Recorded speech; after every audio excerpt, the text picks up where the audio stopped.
Ok, j'aimerais vous parler maintenant du Reiki Usui traditionnel, du temps de Usui Sensei, et des nombreuses transformations que nous avons eues à travers les lignées Reiki, donc d'Usui Sensei à nos jours en France en 2021. La question à laquelle, cet exposé va nous permettre de répondre à une question fondamentale en fait. Est-ce que nous faisons toujours du Reiki Usui aujourd'hui? Pour répondre à cette question, c'est intéressant déjà de se poser la question, mais qu'est-ce que c'est que le Reiki Usui? Parce que, comme vous l'avez compris, Usui Sensei a eu son illumination en 1922. Il a mis en place un système qu'il a transformé de nombreuses fois, hein. Donc, il faudrait se demander, quand on parle de Reiki Usui, c'est le Reiki Usui de quelle année? 2002, 1922, 1923. Il y a eu plusieurs évolutions dans sa pratique. Et ensuite, après son décès, il y a eu la Seconde Guerre mondiale et de nombreuses lignées sont nées tout de suite après son décès. Il y a eu plusieurs scissions déjà au sein de la Gakkai, l'école fondée par Usui. Et en arrivant en Occident, il s'est transformé particulièrement. On se pose souvent la question, oui, mais pourquoi tous ces changements? Et est-ce que c'était mieux ou moins bien? Est-ce que le Reiki d'Usui Sensei était mieux que celui que nous pratiquons aujourd'hui? Ou est-ce qu'au contraire, les gens qui ont plus de symboles que, etc., pratiquent un mauvais Reiki? Alors, pour répondre à cette question, on va justement explorer les modifications majeures qui ont eu lieu à partir d'Usui jusqu'à aujourd'hui. Et on va voir qu'en fait, il y a des éléments qui n'ont jamais changé depuis Usui Sensei. Usui Sensei, donc en 1922, et ça c'est acquis par toutes les lignées, c'est reconnu, ça a même été validé par un certain nombre de personnes qui ont été interrogées, qui ont connu Usui Sensei ou qui ont été formés par des maîtres formés par Usui Sensei. Je pense notamment à Fumio Ogawa, fils de Kenzo Ogawa, qui était un maître formé par Usui, qui a écrit un livre d'ailleurs que vous pouvez trouver sur le site école-reiki.com, mais s'il est distribué un peu partout, il a été traduit par Patrice Gros, distribué gratuitement. Fumio Ogawa donc explique comment est-ce qu'on pratiquait le Reiki du temps de Sensei, Usui Sensei. C'est vrai qu'on voit que c'est assez différent. Frank Java Peter, Hiroshi Doi et d'autres chercheurs de leur génération nous ont ramené beaucoup d'informations à la fin des années 90, début 2000. Ils nous ont ramené ces informations à partir du moment où on avait déjà un Reiki qui était très très très installé en Occident, jusqu'en France. Donc les nouvelles informations amenées par ces chercheurs, ils les ont trouvées au Japon quand ils ont cherché l'histoire originelle du Reiki, quand ils ont retrouvé la stèle funéraire de Mikao Usui, quand ils ont retrouvé le mémorial laissé par ses étudiants, quand on a retrouvé le manuel originel d'Usui Sensei, et surtout quand on a pu entrer en relation avec les présidents de l'Usui Reiki Ryoho Gakkai, on a donc découvert l'ancien Reiki, alors que nous pensions pratiquer en Occident le Reiki d'Usui Sensei. Pourquoi? Parce que Madame Takata, formée par Hayashi, Shujiro Hayashi, formé à la maîtrise en 1938, en arrivant sur le continent américain, elle a transformé le système profondément. Quand on compare les deux systèmes, c'est-à-dire le système traditionnel et le système de Madame Takata, on note qu'à partir de Madame Takata, des changements importants sont arrivés. Hiroshi Doi, par exemple, qui est donc un maître japonais, fondateur du Gendai Reikiho. Gendai Reikiho, c'est un Reiki. Gendai, ça veut dire moderne. Donc c'est un mélange entre le Reiki traditionnel, originel, et le Reiki d'aujourd'hui. Hiroshi Doi a expliqué les nombreux changements qui ont été faits euh, par Madame Takata. Comment est-ce qu'il a fait? L'histoire d'Hiroshi Doi est intéressante. Il a d'abord appris le Reiki moderne, mais sans savoir. Personne ne savait qu'on apprenait un Reiki qui n'était pas un Reiki japonais, un Reiki traditionnel, mais un Reiki modifié. On l'a découvert beaucoup plus tard. Donc il le pratiquait et il l'enseignait. Et au fil de ses rencontres au Japon, Hiroshi Doi a été invité par une ancienne élève de l'Usui Reiki Ryoho Gakkai, l'école fondée par Mikao Usui, à rejoindre cette organisation, à rejoindre la Gakkai. Quand Mikao Usui a eu son illumination, très vite il a créé une organisation, une école, pour diffuser son enseignement. Et après le décès d'Usui Sensei, la Gakkai s'est fixée comme mission de conserver dans exactement la forme d'Usui son enseignement, sa tradition. Ils ont tout de même un peu modifié, bien sûr, tout le monde a modifié. Ils ont notamment arrêté le système de ce qu'ils appellent les conférences individuelles, les formations individuelles, puisqu'Usui, pour former un maître, il passait une quinzaine de jours seul avec lui, Et ça, ils ont arrêté. Je pense qu'ils ont arrêté de le faire parce qu'un maître illuminé comme Usui Sensei pouvait faire ces choses-là. Il nous amenait et il nous guidait vers notre propre illumination. Mais pour guider quelqu'un vers l'illumination, il faut l'avoir atteint soi-même. Et aucun maître aujourd'hui n'a atteint l'illumination, en tout cas n'a atteint le niveau d'Usui depuis Usui. Donc on ne le fait plus ça. Et l'école et la Gakkai a arrêté ce fonctionnement-là. Mais malgré tout, ils ont conservé un certain nombre d'archives, hein, d'après Hiroshi tout du moins, et ils ont conservé la tradition, le même fonctionnement de formation. Donc Hiroshi témoigne énormément là-dessus. D'ailleurs, vous avez un article, je vais tout mettre sous la vidéo bien sûr, un article, un interview d'Hiroshi où il explique les fonctionnements de la Gakkai. Et quand on compare avec l'enseignement à partir de Madame Takata, des différences fondamentales sont apparues. Du temps d'Usui Sensei, il n'y avait pas différentes initiations selon les degrés. Il y avait effectivement 3 degrés principaux. Nous avions Shoden, premier degré, Okuden, deuxième degré, Shinpiden, troisième degré. Mais il y avait une seule initiation pour tous les degrés. C'était le Leiju, transmission du Lei. Lei, la dimension spirituelle sacrée qui dirige le Ki, l'énergie. Hein. On transmettait le Lei par un Leiju.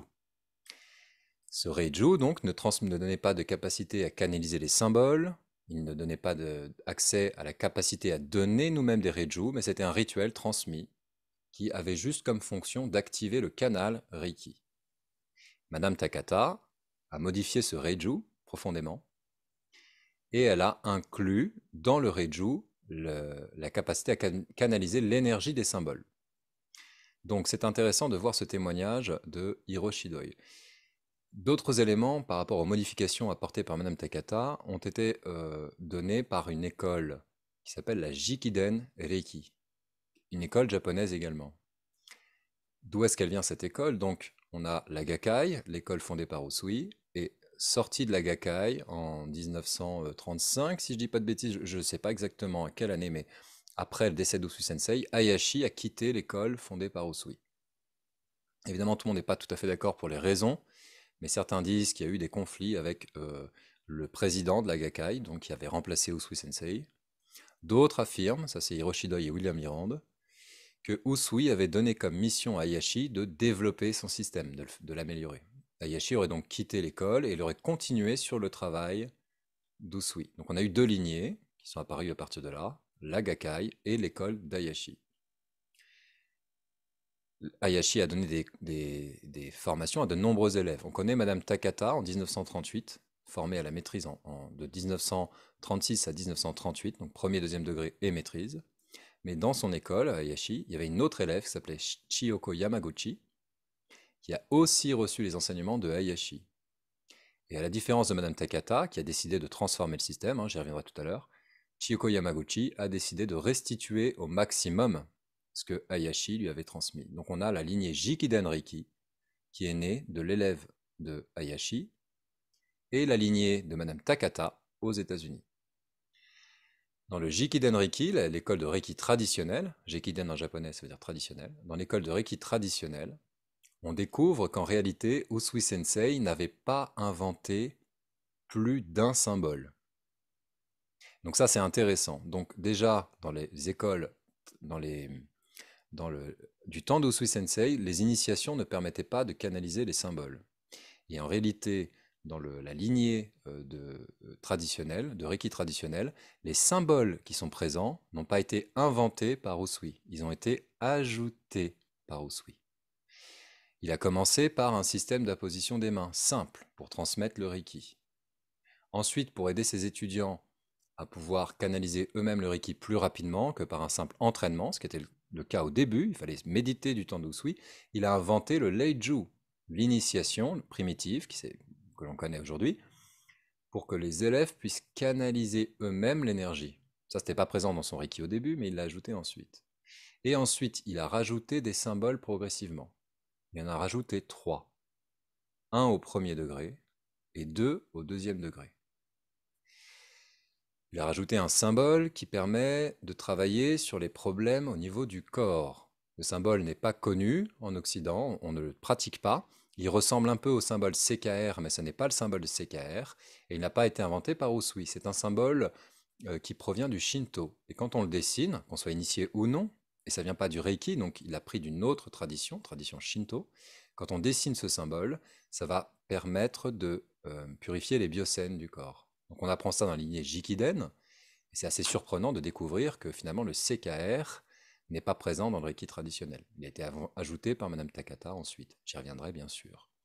Le deuxième symbole qui a été ajouté par Usui Sensei, c'est la syllabe Ri, syllabe sanskrit Ri.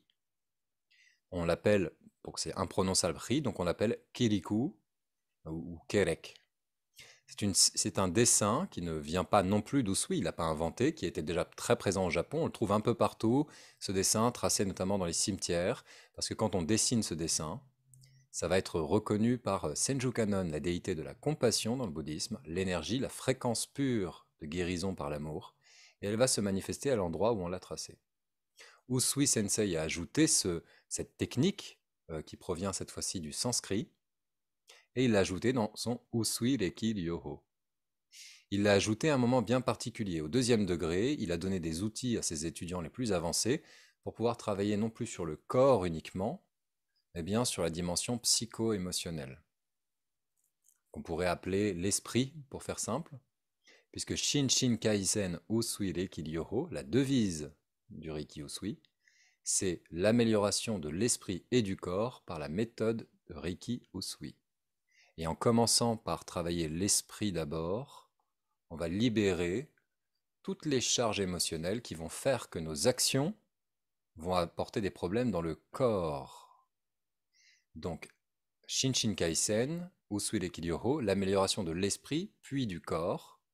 Mais au premier degré, on commençait par le corps. Il y avait un symbole dédié pour les biocènes, qui s'est transformé en chocolate beaucoup plus tard, mais à la base, c'était pas ça. Il s'est transformé en CKR.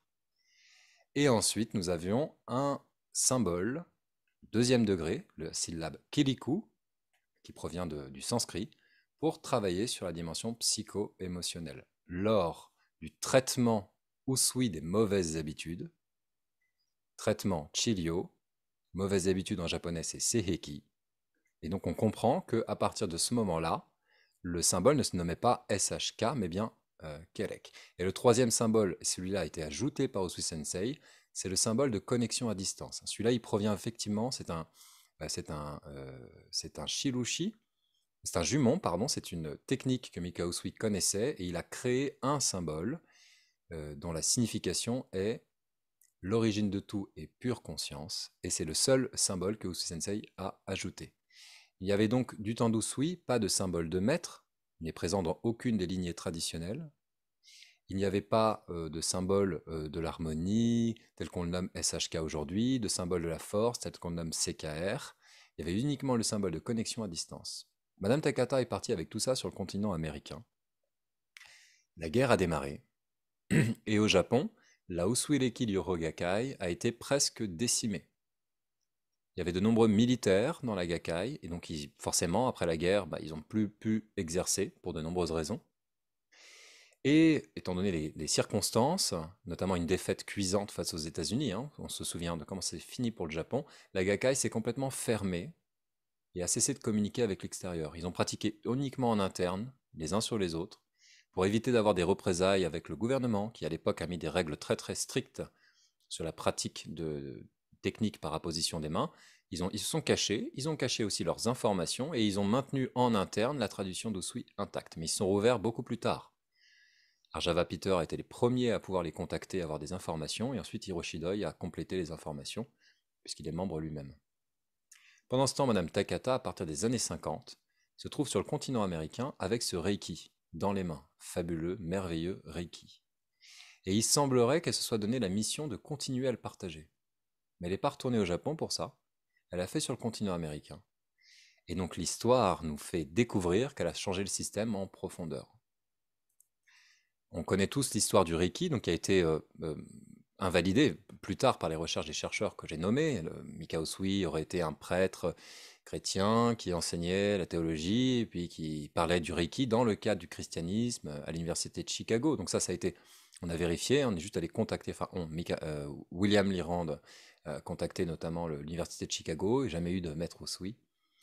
Donc, toutes ces histoires étaient bien sûr inventées probablement pour que les Américains acceptent le système, mais on a découvert aussi que Madame Takata a raccourci le temps des stages et elle a instauré des nouvelles initiations. Du temps de Usui, il fallait recevoir beaucoup de Leiju le plus souvent possible pour augmenter nos capacités énergétiques. À partir de Madame Takata, son système d'initiation permet d'initier en une fois immédiatement quelqu'un.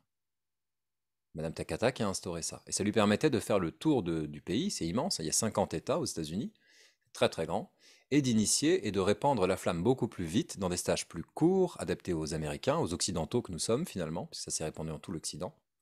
Là où tourne du Sui Sensei, on allait à l'école, on y revenait, et on y revenait encore. Et aujourd'hui, donc, Hiroshi Doi explique, pour passer d'un degré à l'autre, on passe pas comme ça. On passe au deuxième degré à partir du moment où on a maîtrisé impeccablement la perception intuitive de l'énergie, la détection d'un biocène, et qu'on est capable de traiter totalement ces biocènes. Les maîtres observent et ils valident. Il faut que tous les maîtres valident ensemble que l'élève est prêt pour qu'il passe au deuxième degré. Donc il y a beaucoup d'exercices, beaucoup d'efforts. Vous imaginez que répandre le Reiki à large échelle comme ça, d'ailleurs c'était la volonté d'Usui Sensei, il le disait, c'est le monde entier doit avoir le Reiki. Ben, sous cette forme primitive, cette forme originelle, dans le Reiki traditionnel d'Usui Sensei, du temps de la Gakkai, ça ne se serait jamais répandu aux États-Unis. Impossible. Il fallait monter un dojo, ça aurait été très long. Madame Takata a donc modifié les initiations, modifié le temps de stage, et à partir de Madame Takata, on a vu naître ce que l'on connaît toutes et tous, les stages courts d'un jour ou deux, les informations pour pratiquer, l'activation du canal Reiki, et on est autonome à ce moment-là. Et on continue notre chemin seul. On peut revenir voir le maître pour ceux qui proposent des ateliers, des choses comme ça, mais on est censé être capable de canaliser à partir du premier jour. Madame Takata a également modifié, donc, comme je vous disais, les symboles. Elle a modifié la forme de la syllabe sanskrit ri, le kiliku, kerek. Donc, elle a modifié cette onde de forme, enfin, c'est ce symbole qui permettait d'activer l'énergie de Senju Kanon. Et elle a collé le nom du traitement, le traitement des mauvaises habitudes, pour lequel on utilisait la syllabe kiliku. Et elle a le traitement des mauvaises habitudes se disant Seiheki Chiryo. Elle a collé le mot Seiheki sur le symbole Seiheki, en japonais veut dire mauvaise habitude. Et voilà un nouveau symbole qui est né. Elle a inventé un système d'initiation pour qu'on réactive l'énergie qu'on a reçue en initiation. Et c'est à partir de Madame Takata qu'on a des initiations différentes au premier, deuxième et troisième degré. Et avec le temps, elle a également... Donc ça, c'est obligé que ce soit Madame Takata qui ait fait ça, on s'en doute, parce que ça n'existait pas avant, ça existait après. Donc entre les deux, il n'y a personne. Donc c'est Madame Takata, c'est certain.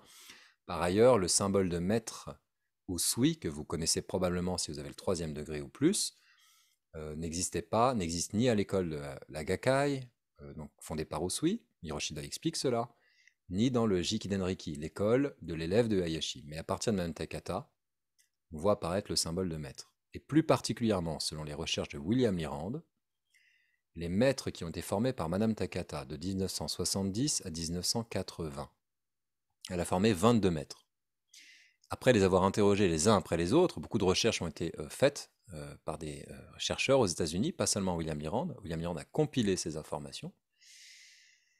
De 1970 à 1975, aucun maître n'avait reçu le symbole de maître Usui, le DKM que vous connaissez peut-être. Mais à partir de 1975, ils l'avaient tous reçu. Donc on en a déduit que Madame Takata avait introduit ce nouveau symbole, ce point de focalisation pour la conscience. Elle a fait donc passer un système japonais où on est uniquement dans le ressenti intuitif, mais où par contre il y a un travail très très long pour pouvoir se connecter à ce ressenti, pour pouvoir l'entendre, le percevoir. Il fallait revenir à l'école, travailler sous la direction des maîtres, beaucoup plus dur à mettre en place, beaucoup plus long à répandre. Et elle a transformé ce système en système d'initiation immédiat, avec des repères clairs, les symboles qui sont juste des clés pour la conscience, pour aller rechercher cette énergie reçue en initiation. Et elle s'est mise à répandre à toute vitesse le Reiki. À partir de Madame Takata, c'est allé très vite. On a eu ce nouveau système d'initiation. On n'avait pas besoin d'acquérir des compétences énergétiques, des capacités, pas besoin de s'entraîner. On pouvait canaliser et utiliser l'énergie tout de suite. Donc le Reiki s'est répandu à vitesse grand V. Après le décès de Madame Takata, certains maîtres ont décidé d'enseigner exactement comme elle, et de fonder l'Alliance Reiki, dirigée par Phyllis Lei Furumoto, la petite fille de Madame Takata. Et d'autres sont sortis de l'école et ont pris des voies de traverse. Barbara Weber-Rein, notamment, une élève de Madame Takata, qui a développé The Radiance Technique, dans lequel on trouve le fameux symbole du cœur. Elle affirme que Madame Takata lui avait donné, et que c'était Hayashi qui lui avait donné. Ça, c'est Barbara Weber-Rein qui affirme ça. C'est impossible à vérifier, en tout cas, moi, j'ai pas pu le faire, mais elle s'est mise à enseigner beaucoup plus de symboles que ce que Madame Takata donnait. Et une autre élève qui quitte l'Alliance Reiki, c'est Irish Ishikuro. Elle est importante pour nous puisqu'on va arriver sur le système le plus pratiqué en Occident et surtout en France, le Reiki tibétain.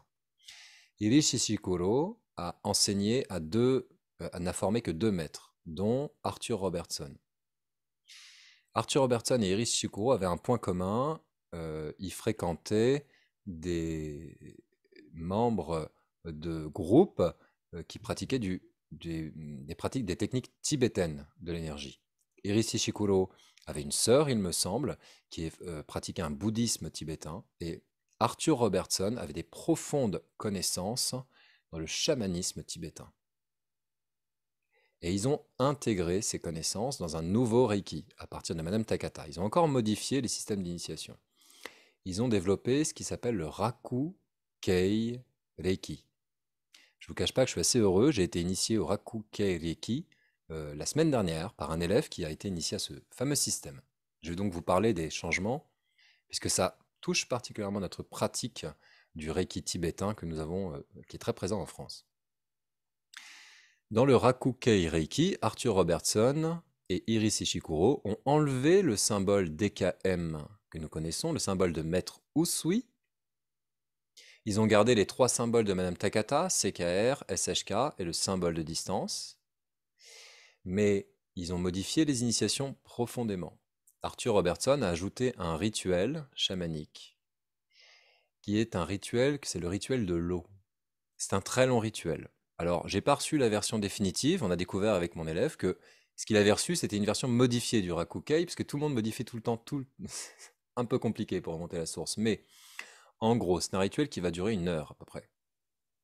On va faire respirer l'élève d'une manière très particulière, et il va devoir faire une purification des reins, en plaçant les mains dessus, en les visualisant de couleur bleue, en répétant des phrases sacrées très très belles, qui sont superbes, et en plaçant un antakarana en dessous du siège. Je révèle que petits éléments, pour vous ayez une idée, évidemment, je ne révèle pas le rituel complet. Ensuite, il y avait une respiration particulière à faire, très profonde, puis il fallait souffler à travers les lèvres en faisant un son de serpent, puis souffler cette énergie de serpent dans un verre d'eau, etc. Dessiner le symbole de la force dans le verre d'eau, dire une phrase sacrée, boire le verre d'eau. Un rituel hyper profond. Et c'était comme ça qu'on était initié au Rakukei Reiki. Le symbole de maître, le DKM, n'existait plus, il était remplacé par un symbole de maître tibétain. Partant de là, un maître qui nous a beaucoup influencé en Occident, William Lyrand, a étudié le Rakukei Reiki et il a ici étudié le Reiki de Madame Takata. Il a donc reçu 2 Reiki. Puis il a étudié tous les Reiki possibles, Jikiden Reiki avec Chiyoko Yamaguchi, le Gendai Rikyo d'Irishidoi et également le Reiki Komyo de Yakuten Inamoto. Donc les 3 lignées japonaises, il les a toutes étudiées. Et il a tout reconsolidé dans un nouveau système, qui s'appelle le Reiki tibétain. Il faut savoir que William Lyrand avait déjà de grosses connaissances en métaphysique, il avait étudié la Wicca, il avait étudié avec des guérisseurs hawaïens, il a fait partie d'un groupe de recherche et d'études métaphysiques, il était maître PNL, il est toujours maître PNL et maître en hypnose, donc il a développé un nouveau système. Et toutes les techniques, ou presque, que nous avons aujourd'hui en France proviennent de William Lyrand. William Lyrand a créé donc le Reiki tibétain à partir de tous ces systèmes. Il a pris le système d'Arthur Robertson, le Rakukei, et il l'a changé en profondeur. Il a inventé un nouveau symbole à partir du symbole du Rakukei, c'est le serpent. Alors je ne vais pas dire le nom en entier, mais c'est un symbole qu'on doit tracer dans le dos pour préparer l'initiation. Alors ceux qui ne sont pas initiés, évidemment, je ne parle pas plus de ça. Mais ça, il a été inventé par William Lyrand, ce symbole, à partir du travail chamanique de Arthur Robertson. Et il a réintroduit, il a gardé le symbole de maître tibétain, mais il a introduit en plus le symbole de maître Usui. Nous avions donc à partir de là, à partir du Reiki tibétain, un système en 6 symboles, les 3 symboles de deuxième degré, le symbole de maître de Madame Takata, et à la maîtrise 2 symboles, le symbole de maître tibétain et un symbole inventé par William Lyrand, le serpent, qu'on trace dans le dos, préparation de l'initiation, dont il s'était inspiré du travail de Arthur Robertson. Ensuite, arrivé en France, encore des modifications. On a vu arriver le symbole du cœur. Quelqu'un est parti du serpent de William Lyrand, l'a retourné, ça a fait le dragon, et on a eu serpent-dragon, donc une espèce de double de nouveaux symboles. Et voilà, beaucoup de modifications ont eu lieu comme ça. Et on est parti de Mikao Sui Sensei pour arriver jusqu'à ce système-là. Bien sûr, je vais mettre sous la vidéo sur YouTube beaucoup de liens pour télécharger des rituels, des choses comme ça, pour vérifier tout ça par vous-même, c'est important. Mais partant de là, on peut se demander, la question du départ c'était, mais Mikao Sui dans tout ça, est-ce que c'est du Reiki ou Sui qu'on est en train de faire? Autant de transformations, mais pourquoi faire? Déjà, il faut bien prendre conscience que Mikao Sui était de son temps un révolutionnaire.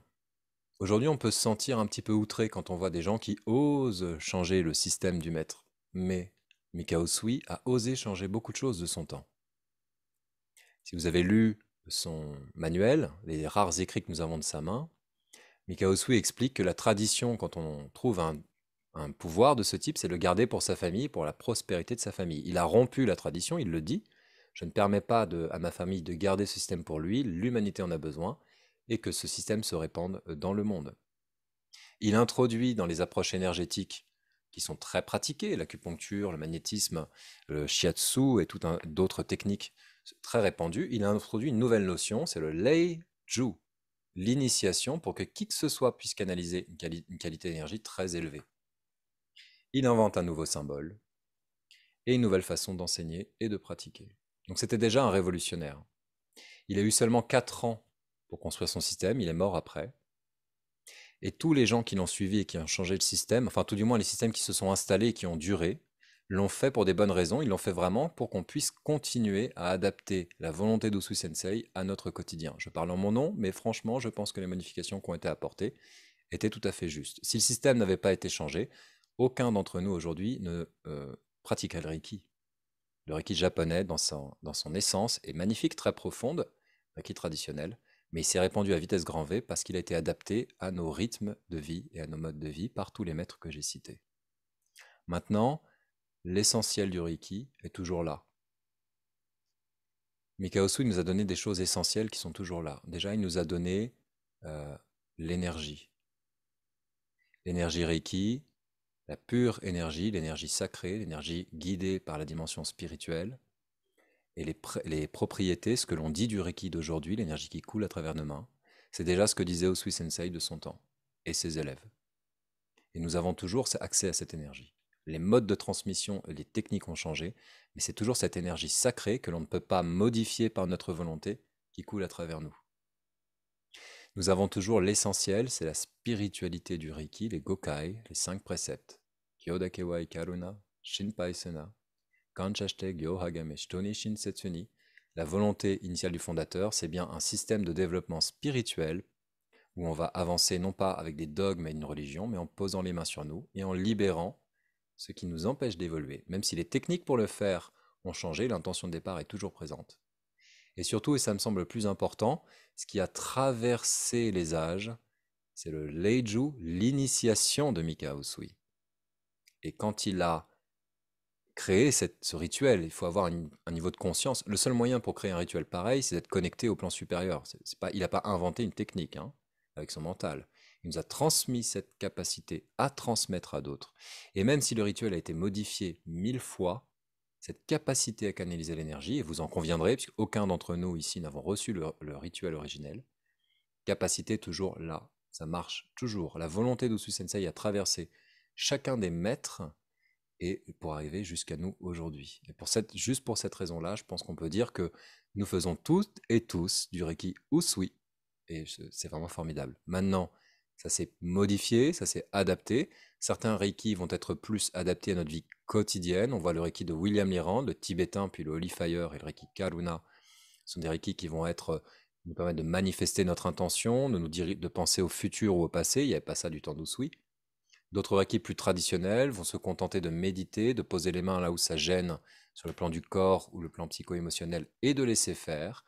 Mais dans tous les cas, la volonté est la même. Développement spirituel par la pratique du Reiki Usui.